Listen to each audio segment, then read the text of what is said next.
It's dominated debate at the Unicam today. As Brian Mastery reports, Nebraska is one of two states that does not provide some public dollars for private schools. This is not about bashing public schools.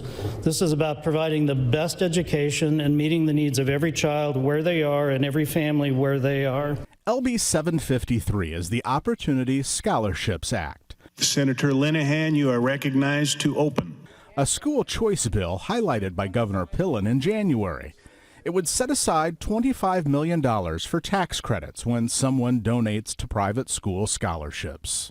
Now, this isn't about charter schools, but it is about choice.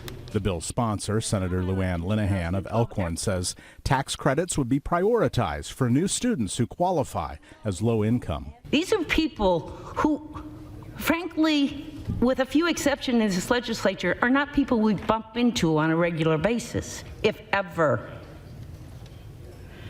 They're the children of the people that roof your houses, that clean your hotel rooms, mow your lawns. They don't have money.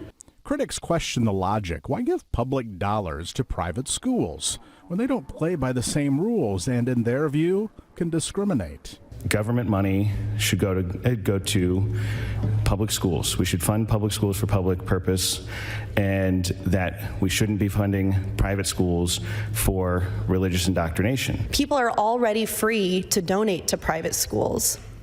It's about giving money to rich people, as usual, using some poor people as nice marketing.